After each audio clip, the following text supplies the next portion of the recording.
物語です。悠々海鮮です。どこですか？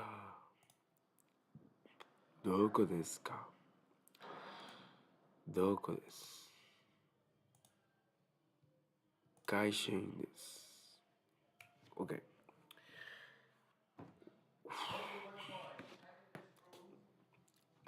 Ok, a empezar a trabajar.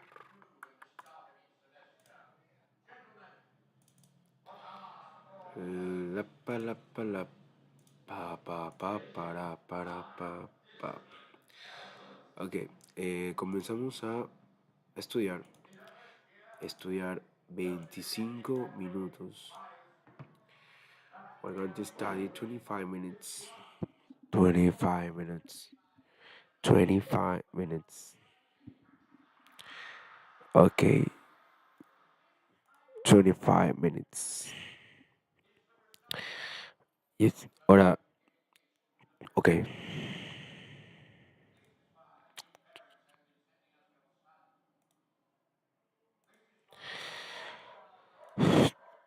Pa pa pa pa pa pa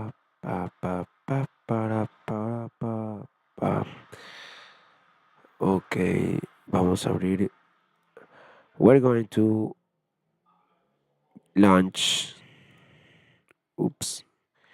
Visual Studio Code. Visual Studio Code. Que es.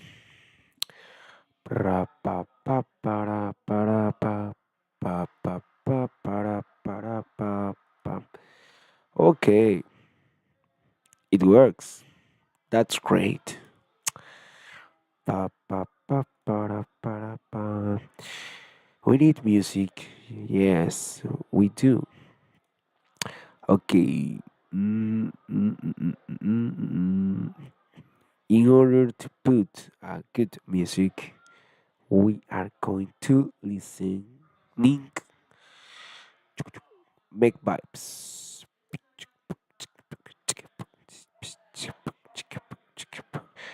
Okay, 25 minutes.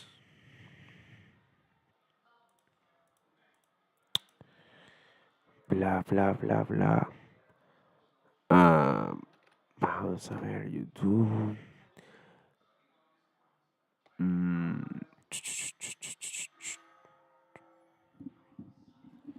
Come on, come on. Come on, come on. Come on, come on. Espero que esto te haga feliz. Espero que también me haga feliz esto. Volar en ver más tarde. Ambiente. ¿Será que funciona? No, no me fío. Es muy difícil encontrar buena música y que no tenga copyright.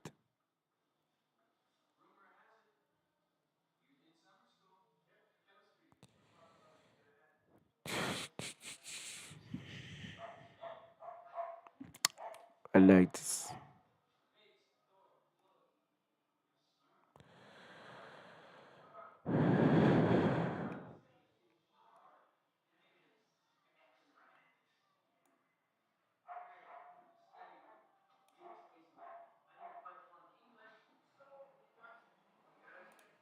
Really what it is? Damn.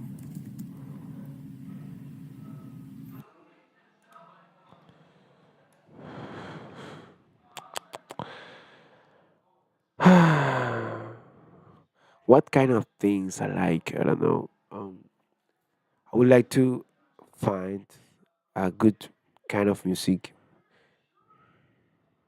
Okay. Mm, wow, Hashimi no Ippo. I love it.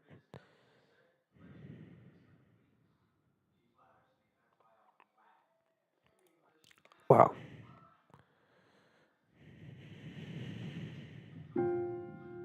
I perfect. Perfect. Yes, this is my soundtrack. Okay. I'm Hishiro.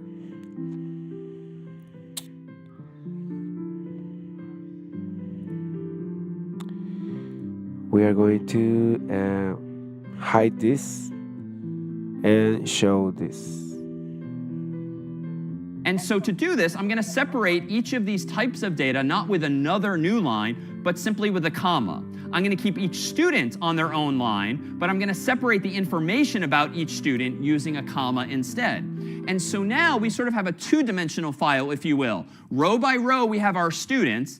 But if you think of these commas as representing a column, even though it's not perfectly straight because of the lengths of these names, it's a little jagged, you can think of these commas as representing a column. And it turns out these CSV files are very commonly used when you use something like Microsoft Excel, Apple Numbers, or Google Spreadsheets, and you want to export the data to share with someone else as a CSV file. Or conversely, if you want to import a CSV file into your preferred spreadsheet software like Excel or Numbers or Google Spreadsheets, you can do that as well. So CSV is a very common, very simple text format that just separates values with commas and different types of values ultimately with new lines as well. Let me go ahead and run code of students.csv to create a brand new file that's initially empty, and we'll add to it those same names, but also some other information as well. So if I now have this new file, students.csv, inside of which is one column of names, so to speak, and one column of houses, how do I go about changing my code to read not just those names, but also those names and houses so that they're not all on one line? We somehow have access to both type of value separately. Well, let me go ahead and create a new program here called students.py. And in this program, let's go about reading, not a text file per se, but a specific type of text file, a CSV, a comma-separated values file. And to do this, I'm going to use similar code as before. I'm going to say with open, quote-unquote, students.csv. I'm not going to bother specifying quote-unquote r, because again, that's the default, but I'm going to give myself a variable name of file. And then in this file, I'm going to go ahead and do this. For line in file, as before. And now I have to be a bit clever here. Let me go back to students.csv, looking at this file, and it seems that on my loop, on each iteration, I'm going to get access to the whole line of text. I'm not going to automatically get access to just Hermione or just Gryffindor. Recall that the loop is going to give me each full line of text. So logically, what would you propose that we do inside of a for loop that's reading a whole line of text at once, but we now want to get access to the individual values, like Hermione and Gryffindor, Harry and Gryffindor? How do we go about taking one line of text and gaining access to those individual values, do you think? Just instinctively, even if you're not sure what the name of the functions would be. You can access it as you would as if you were using a dictionary, like using a key and value. So ideally, we would access it using a key and value, but at this point in the story, all we have is this loop, and this loop is giving me one line of text at a time. I'm the programmer now. I have to solve this. There is no dictionary yet in question. How about another suggestion here?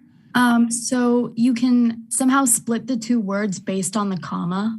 Yeah, even if you're not quite sure what function is going to do this, intuitively you want to take this whole line of text, Hermione, comma, Gryffindor, Harry, comma, Gryffindor, and so forth, and split that line into two pieces, if you will. And it turns out wonderfully the function we'll use is actually called split, that can split on any characters, but you can tell it what character to use. So I'm going to go back into students.py, and inside of this loop, I'm going to go ahead and do this. I'm going to take the current line, I'm going to remove the white space at the end, as always, using rstrip here. And then whatever the result of that is, I'm going to now call split and quote-unquote comma. So the split function or method comes with strings, strs in Python. Any stir has this method built in. And if you pass in an argument like a comma, what this split function will do is split that current string into 1, 2, 3, maybe more pieces by looking for that character again and again. Ultimately, split is going to return to us a list of all of the individual parts to the left and to the right of those commas. So I can give myself a variable called row here. And this is a common paradigm. When you know you're iterating over a file, specifically a CSV, it's common to think of each line of it as being a row. And each of the values therein, separated by commas, as columns, so to speak. So I'm going to deliberately name my variable row, just to be consistent with that convention. And now what do I want to print? Well, I'm going to go ahead and say this. Print, how about the following? An F string that starts with curly braces, Well, how do I get access to the first thing in that row? Well, the row is going to have how many parts? 2. Because if I'm splitting on commas, and there's 1 comma per line, that's going to give me a left part and a right part, like Hermione and Gryffindor, Harry and Gryffindor. When I have a list like row, how do I get access to individual values? Well, I can do this. I can say row, bracket, 0. And that's going to go to the first element of the list, which should hopefully be the student's name. Then after that, I'm going to say is in, and I'm going to have another curly brace here for row bracket 1. And then I'm going to close my whole quote. So it looks a little cryptic at first glance, but most of this is just F-string syntax with curly braces to plug in values. And what values am I plugging in? Well, row, again, is a list, and it has 2 elements, presumably. Hermione in one, and Gryffindor in the other, and so forth. So bracket 0 is the first element, because remember, we start indexing at 0 in Python, and 1 is going to be the second element. So let me go ahead and run this now and see what happens. Python of students.py, enter, and we see Hermione's in Gryffindor, Harry's in Gryffindor, Ron is in Gryffindor, and Draco is in Slytherin. So we have now implemented our own code from scratch that actually parses, that is, reads and interprets a CSV file ultimately here. Now let me pause to see if there's any questions, but we'll make this even easier to read in just a moment.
Any questions or proposals? Then On the com. that my text file so that they're not all on my code to read not just the text file. That's the default would be. Those individual .csv variable name students.csv as before code to read initially empty and will this and one type students method built in.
And if you pass in an argument like a comma, what this split function will do is split that current string into 1, 2, 3, maybe more pieces by looking for that character again and again. Ultimately, split is going to return to us a list of all of the individual parts to the left and to the right of those commas. So I can give myself a variable called row here. And this is a common paradigm. When you know you're iterating over a file, specifically a CSV, it's common to think of each line of it as being a row. And each of the values therein, separated by commas, as columns, so to speak. So I'm going to deliberately name my variable row, just to be consistent with that convention. And now what do I want to print? Well, I'm going to go ahead and say this. Print, how about the following? An F string that starts actually unpack them simultaneously into two variables, doing name, comma, house. So this is a nice Python technique to not only create, but assign automatically in parallel two variables at once rather than just one. So this will have the effect of putting the name in the left, Hermione, and it will have the effect of putting Gryffindor, the house, in the right variable. And we now no longer have a row. We can now make our code a little more readable by now literally just saying name down here and, for instance, house down here. So just a little more readable, even though functionally the code now is exactly the same. All right, so this now works, and I'll confirm as much by just running it once more. Python of students.py, enter, and we see that the text is as intended. But suppose for the sake of discussion that I'd like to sort this list of output. I'd like to say hello again to Draco first, then hello to Harry, then Hermione, then Ron. How can I go about doing this? Well, let's take some inspiration from the previous example where we were only dealing with names and instead do it with these full phrases. So-and-so is in house. Well, let me go ahead and do this. I'm going to go ahead and start scratch and give myself a list called students, equal to an empty list initially, and then with open students.csv as file, I'm going to go ahead and say this. For line in file, and then below this, I'm going to do exactly as before, name, comma, house equals the current line, stripping off the white space at the end, splitting it on a comma. So that's exact same as before. But this time, before I go about printing the sentence, I'm going to store it temporarily in a list so that I can accumulate all of these sentences and then sort them later. So let me go ahead and do this. Students, which is my list, dot append. Let me append the actual sentence I want to show on the screen. So another F string. So name is in house, just as before. But notice I'm not printing that sentence. I'm appending it to my list. Not a file, but to my list. Why am I doing this? Well, just because, as before, I want to do this. For student in the sorted students, I want to go ahead and print out student, like this. Well, let me go ahead and run Python of students.py and hit enter now, and I think we'll see, indeed, Draco is now first, Harry is second, Hermione is third, and Ron is fourth. But this is arguably a little sloppy, right? It seems a little hackish that I'm constructing these sentences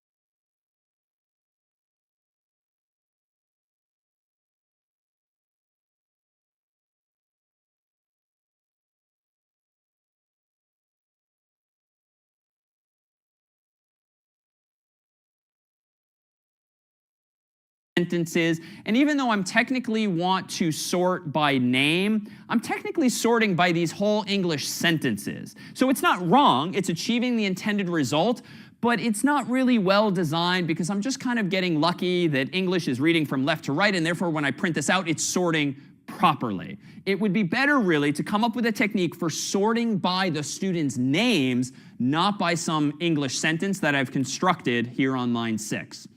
So to achieve this, I'm going to need to make my life more complicated for a moment, and I'm going to need to collect information about each student before I bother assembling that sentence. So let me propose that we do this. Let me go ahead and undo these last few lines of code so that we currently have two variables, name and house, each of which has name and the student's house respectively, and we still have our global variable students. But let me do this. Recall that Python supports dictionaries, and dictionaries are just collections of keys and values, so you can associate something with something else, like a name with Hermione, like a house with Gryffindor. That really is a dictionary. So let me do this. Let me temporarily create a dictionary that stores this association of name with house. Let me go ahead and do this. Let me say that the student here is going to be represented initially by an empty dictionary. And just like you can create an empty list with square brackets, you can create an empty dictionary with curly braces. So give me an empty dictionary that will soon have two keys, name and house. How do I do that? Well, I could do it this way. Student, open bracket, name, equals the student's name that we got from the line. Student bracket house equals the house that we got from the line. And now I'm going to append to the students list, plural, that particular student. Now, why have I done this? I've admittedly made my code more complicated. It's more lines of code, but I've now collected all of the information I have about students while still keeping track. What's a name? What's a house? The list, meanwhile, has all of the students' names and houses together. Now, why have I done this? Well, let me, for the moment, just do something simple. Let me do for student in students, and let me very simply now say, print the following f string, the current student with this name is in this current student's house. And now notice one detail. Inside of this f string, I'm using my curly braces as always. I'm using inside of those curly braces the name of a variable as always. But then I'm using not bracket 0 or 1, because these are dictionaries now, not list. But why am I using single quotes to surround house and to surround name? Why single quotes inside of this f string to access those keys? Yes, because you have double quotes in that line 12, and so you have to tell Python to differentiate. Exactly, because I'm already using double quotes outside of the f string. If I want to put quotes around any strings on the inside, which I do need to do for dictionaries, because recall, when you index into a dictionary, you don't use numbers like lists, 0, 1, 2, onward. You instead use strings, which need to be quoted. But if you're already using double quotes, it's easiest to then use single quotes on the inside so Python doesn't get confused about what lines up with what. So at the moment, when I run this program, it's going to print out those hellos, but they're not yet sorted. In fact, what I now have is a list of dictionaries, and nothing is yet sorted, but let me tighten up the code too to point out that it doesn't need to be quite as verbose. If you're in the habit of creating an empty dictionary, like this on line 6, and then immediately putting in two keys, name and house, each with two values, name and house respectively, you can actually do this all at once. So let me show you a slightly different syntax. I can do this. Give me a variable called student, and let me use curly braces on the right-hand side here, but instead of leaving them empty, let's just define those keys and those values now. Quote-unquote name will be name, and quote-unquote house will be house. This achieves the exact same effect in one line instead of 3. It creates a new non-empty dictionary containing a name key, the value of which is the student's name, and a house key, the value of which is the student's house. Nothing else needs to change. That will still just work, so that if I again run Python of students.py, I'm still seeing those greetings, but they're still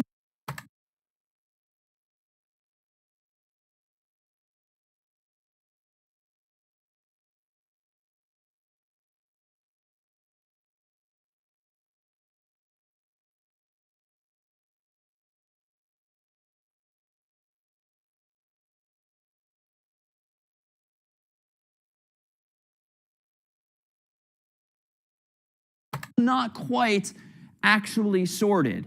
Well, what might I go about?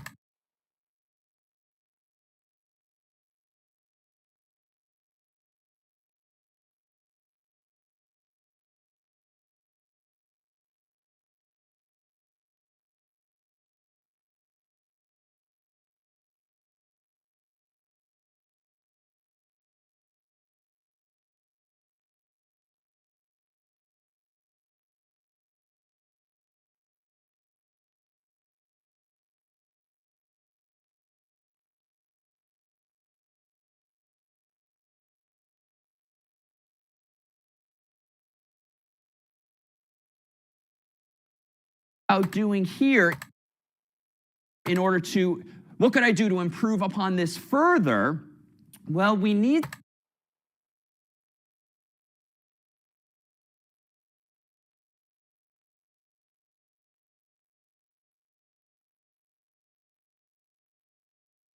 some mechanism now of sorting those students. But unfortunately, you can't do this.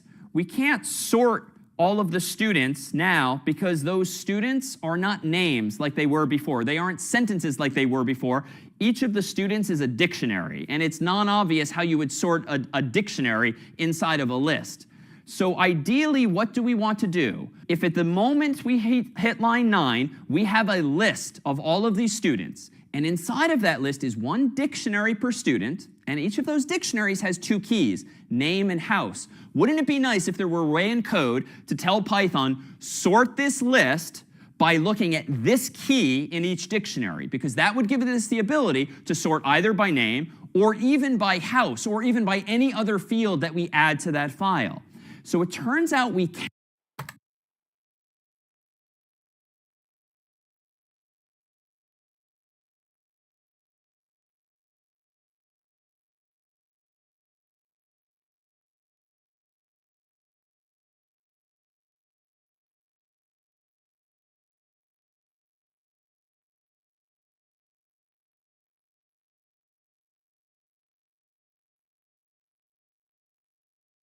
A ver si entiendo, es que leemos el archivo y le decimos que por cada variable que llamaremos línea en ese archivo,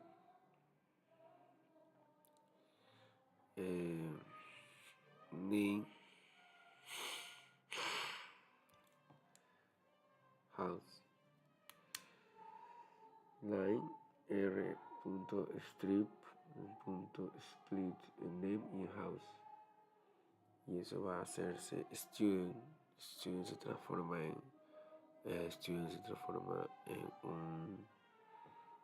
un diccionario de donde va a ir name y house. Luego va a ir students append y vamos a poner el diccionario student en una lista que se llama students. Ahora vamos a crear para la variable student de la diccionario de la lista de students. No se puede sortear porque son nombres, son diccionarios. Entonces creo que ya estoy entendiendo aquí.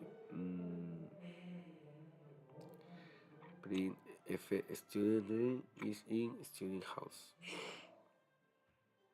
can do this. We can tell the sorted function not just to reverse things Student is student name.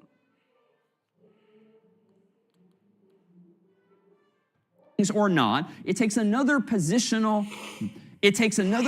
parameter called key, where you can specify what key should be used in order to sort some list of dictionaries. And I'm going to propose that we do this. I'm going to first define a function temporarily for now called getName.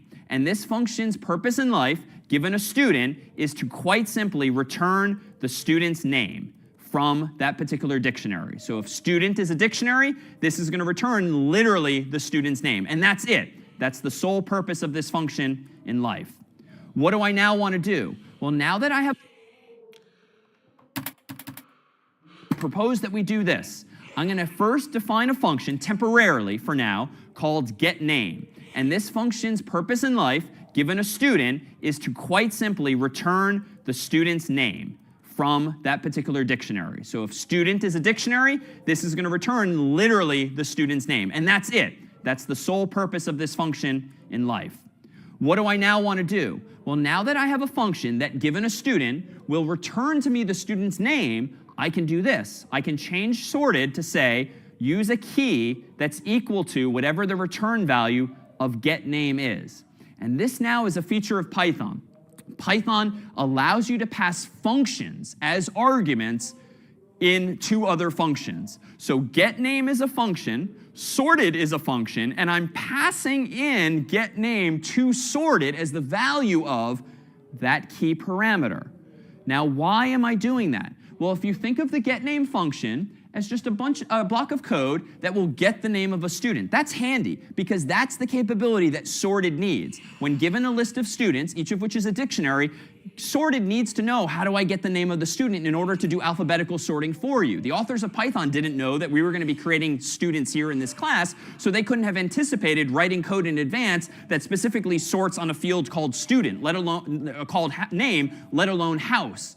So what did they do? They instead built into the sorted function this named parameter key that allows us all these years later to tell their function sorted how to sort this list of dictionaries. So now watch what happens. If I run Python of students.py and hit enter, I now have a sorted list of output. Why? Because now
Ok, entonces creo que con eso ya estaría todo. A ver, la propuesta era get name def get name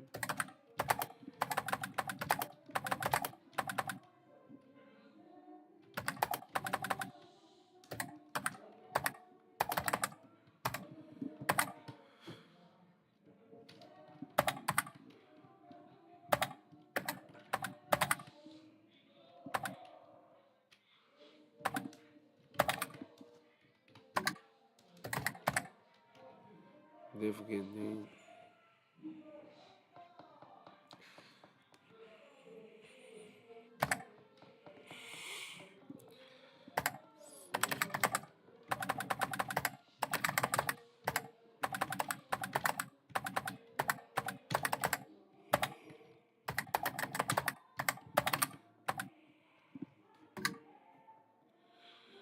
students append.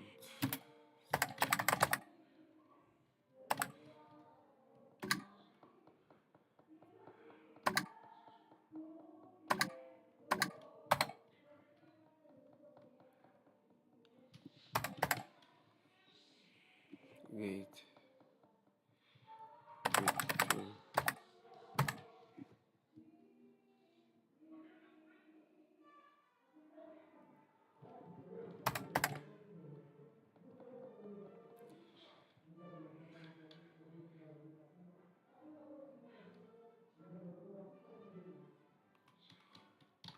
Okay, Riser.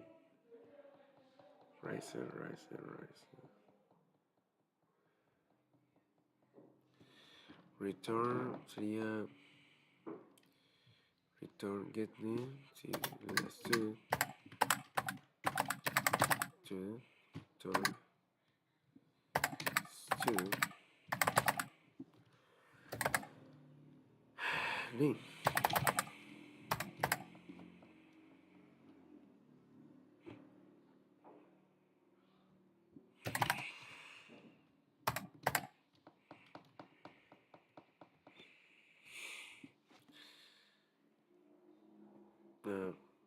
Name student, student.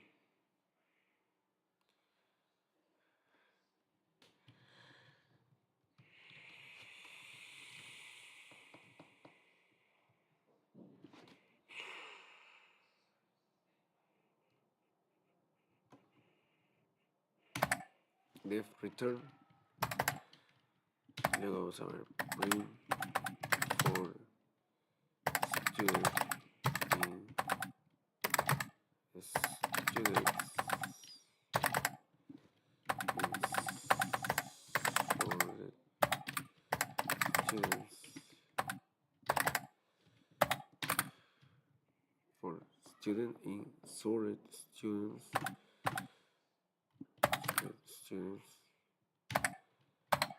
return students append for students. I need music. I need music.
Escucha versiones distintas de tus canciones favoritas en la app de YouTube Music.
Quite simply, return the student. Now it's sorted by house. Gryffindor is first, and Slytherin is last. And the upside now of this is because I'm using this list of dictionaries and keeping the students' house name, or even now is a feature of Python. Python allows you to pass functions as a function. Sorted is a function, and I'm passing in getName to sorted as the value of that key parameter. Now, why am I doing that? Well, if you think of the getName function as just a block of code that will get the name of a student, that's handy because that's the capability that sorted needs. When given a list of students, each of which is a dictionary, sorted needs to know, how do I get the name of the student in order to do alphabetical sorting for you? The authors of Python didn't know that we were going to be creating students here in this class, so they couldn't have anticipated writing code in advance that specifically sorts on a field called student, let alone called name, let alone house. So what did they do? They instead built into the sorted function this named parameter key that allows us all these years later to tell their function sorted how to sort this list of dictionaries. So now watch what happens. If I run Python of students.py and hit enter, I now have a sorted list of output. Why? Because now that list of dictionaries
has all been sorted by the student's name. I can further do this. If, as before, we want to reverse the whole thing by saying reverse equals true, with Hermione Hare instance by house name reversed, I could do this. I could change this function from get name to get house.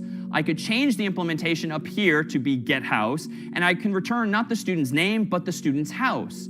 And so now notice, if I run Python of students.py, enter, notice now it is sorted by house in reverse order.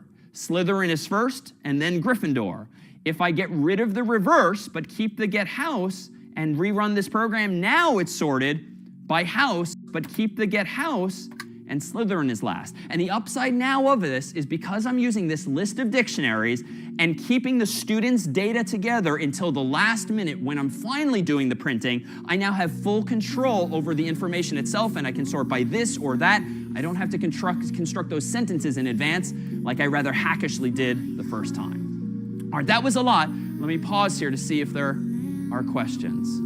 So when we're sorting the files, should we every time should we use the loops, or like a dictionary or any kind of list? Can we sort by just sorting, not looping or any kind of stuff? A good question, and the short answer with Python alone, you're the programmer, you need to do the sorting. With libraries and other techniques, absolutely. You can do more of this automatically because someone else has written that code. What we're doing at the moment is doing everything from scratch ourselves, but absolutely with other functions or libraries, some of this could be made more easily done. Some of this could be made easier. Other questions on this technique here? It equal to the returned value of the function. Can it be equal to just a variable or a value? Well, yes, it should equal a value. So I'm specific, and I should clarify actually, since this was not obvious. So when you pass in a function like getName or getHouse to the sorted function as the value of key, that function is automatically called by the sorted function for you on each of the dictionaries in the list. And it uses the return value of getName or getHouse to decide what strings to actually use to compare in order to decide which is alphabetically correct. So this function, which you pass just by name, you do not pass in parentheses at the end, is called by the sorted function in order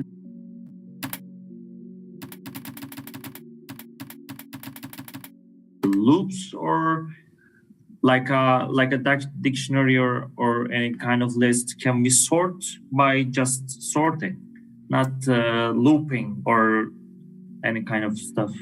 A good question, and the short answer with Python alone, you're the programmer, you need to do the sorting. With libraries and other techniques, absolutely. You can do more of this automatically because someone else has written that code. What we're doing at the moment is doing everything from scratch ourselves, but absolutely with other functions or libraries, some of this could be made more easily done. Some of this could be made easier. Other questions on this technique here? It equal to the returned value of the function. Can it be equal to just a variable or a value? Well, yes, it should equal a value. So I'm specific, and I should clarify actually, since this was not obvious. So when you pass in a function like getName or getHouse to the sorted function as the value of key, that function is automatically called by the sorted function for you on each of the dictionaries in the list. And it uses the return value of getName or getHouse to decide what strings to actually use to compare in order to decide which is alphabetically correct. So this function, which you pass just by name, you do not pass in parentheses at the end, is called by the sorted function in order to figure out for you how to compare these same values. How can we use nested dictionaries? يعني I have read about nested dictionaries. What is the difference between nested dictionaries and dictionary inside a list? I think it is... Sure. So we are using a list of dictionaries. Why? Because each of those dictionaries represents a student, and a student has a name and a house, and we want to, I claim, maintain that association. And it's a list of students because we've got multiple students, 4 in this case. You could create a structure that is a dictionary of dictionaries, but I would argue it just doesn't solve a problem. I don't need a dictionary of dictionary. I need a list of key value pairs right now. That's all.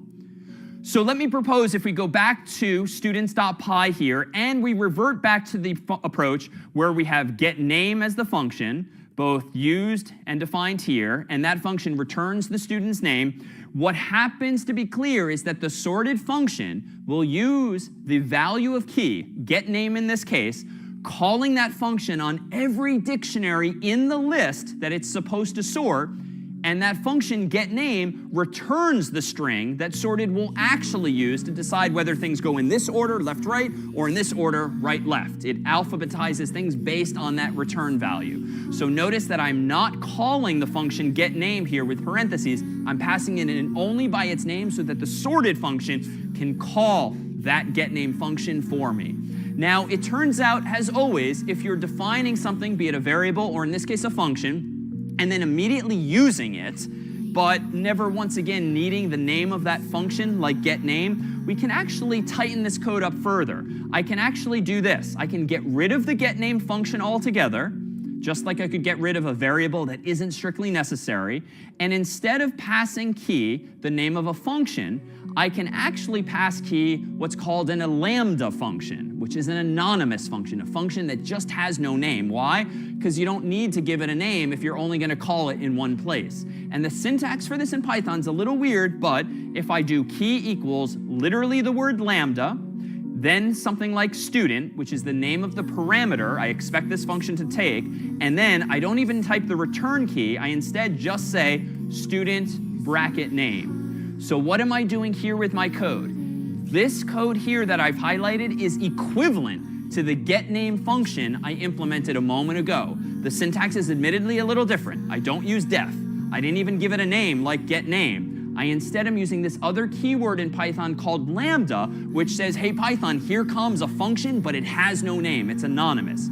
That function takes a parameter. I could call it anything I want. I'm calling it student. Why? Because this function that's passed in as key is called on every one of the students in that list, every one of the dictionaries in that list. What do I want this anonymous function to return? Well, given a student, I want to index into that dictionary and access their name so that the string Hermione and Harry and Ron and Draco is ultimately returned, and that's what the sorted function uses to decide how to sort these bigger dictionaries that have other keys like house as well. So if I now go back to my terminal window and run Python of students.py, it still seems to work the same, but it's arguably a little better designed because I didn't waste lines of code by defining some other function, calling it in one and only one place. I've done it all sort of in one breath, if you will. All right, let me pause here to see if there's any questions specifically about lambda or anonymous functions and this tightening up of the code. And I have one question, like whether we could define lambda twice. You can use lambda twice. You can create as many anonymous functions as you'd like.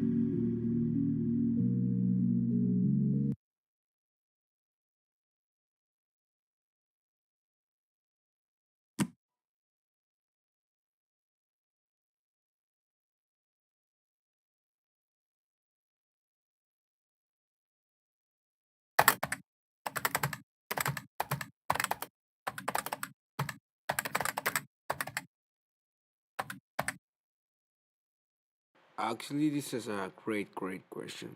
And short answer,